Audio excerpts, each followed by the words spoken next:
Annihilation is written and directed by Alex Garland and stars Natalie Portman, Jennifer Jason Leigh, Tessa Thompson, Gina Rodriguez, Benedict Wong, and Oscar Isaac. When a scientific anomaly suddenly appears in the southern coast of the United States, biologist Lena, played by Natalie Portman, joins up with a team of other scientists to venture into this anomaly, which they call the Shimmer, and find out what's going on and the fact that they've sent in people before and they've never come out. Why is that happening? What is this mysterious kind of thing that's just sitting there? It's a strange and terrifying thing, but what is really inside will be beyond what you have ever expected. Alex Garland has moved from being an acclaimed young novelist and now a really accomplished and very ambitious director.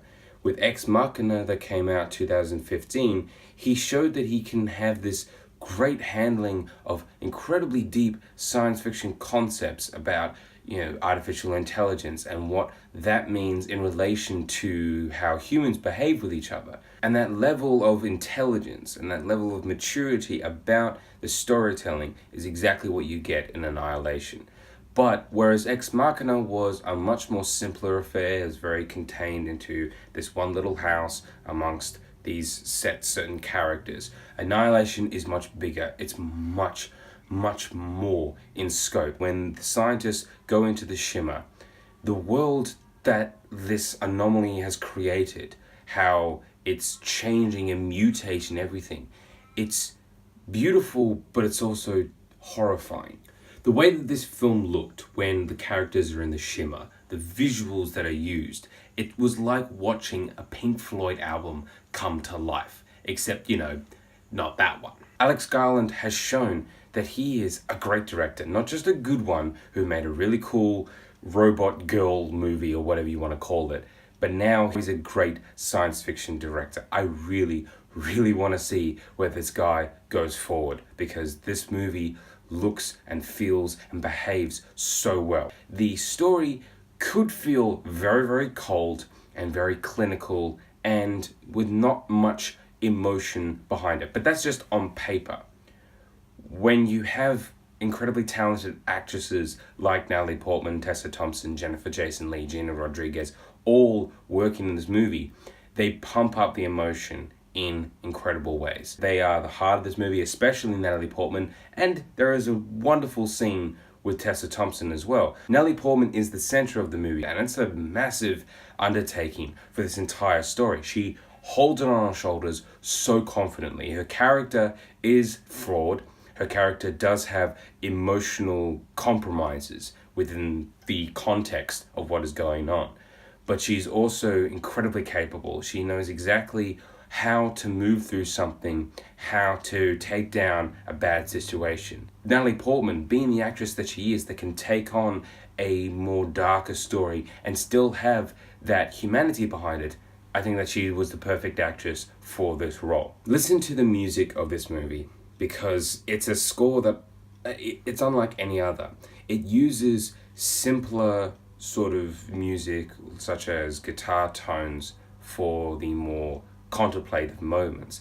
But then when you get into the third act, it starts getting really weird, really psychedelic, just using weird sounds, weird noises. That's a crazy sort of thing to do, but it works. And this movie also looks absolutely gorgeous. The cinematography by Rob Hardy is outstanding. It's illuminating. He uses colors and compositions that I have never thought of before, that I never imagined, but he made it real. This movie honestly blew my mind.